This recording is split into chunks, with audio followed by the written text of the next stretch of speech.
Okay, before I examine any crime scene, I need to talk about the ground on which these crimes happened. This time, I'm not talking about people shuffling off their mortal coil, as some very funny poms once said. This time, it's about structure. It's about conscience. And it's about why every one of the 5 crimes in State of Killers will begin in the dreaming. Pure, pristine, balanced, before the chaos, before the pathology, before infiltrator violence erupts across this ancient land. That's intentional, and I need to explain why.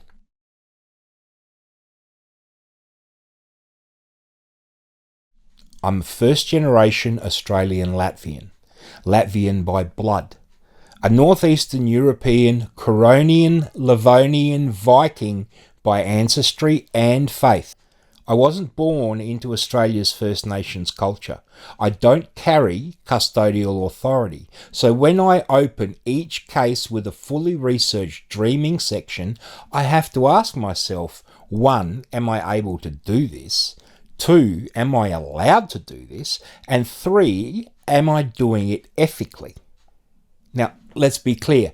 These dreaming sections aren't decorative. They aren't mystical backdrops. They aren't a vibe, right? They're researched. They're grounded in publicly shared cultural material. They're contextual. And they're structural.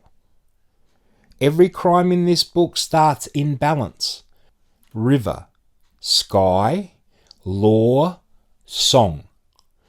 Ecology functions in harmony, and then we move forward in time into disruption, into colonization, into modernity, and into violence.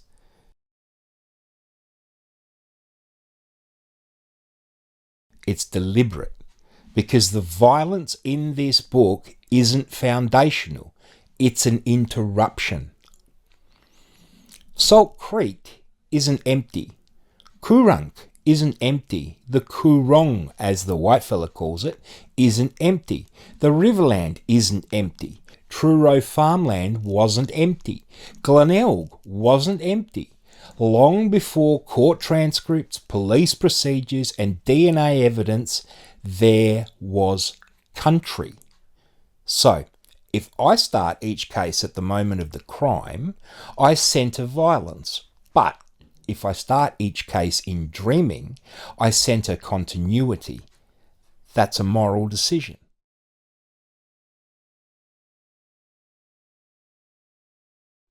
Now, here's the tension. I'm a descendant of Baltic sea cultures. My people were invaded, converted, suppressed, and ended.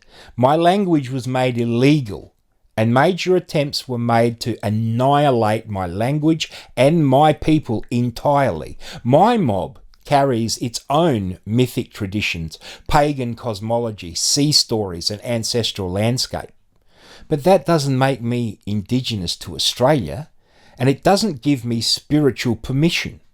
So I approach this as a guest.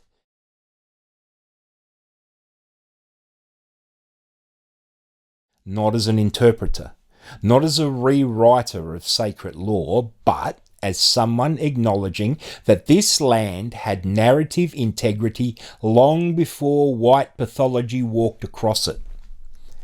Each dreaming section will be fully researched, grounded in publicly available cultural accounts, clearly framed, respectful, and separate in tone from the crimes that follow. They will always begin in purity, in ecological order, and in creation.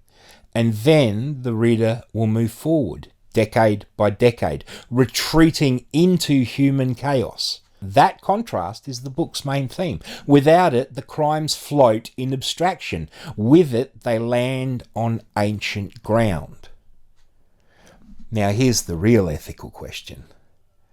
Does placing dreaming before white criminal violence contaminate the sacred story, or does it protect it?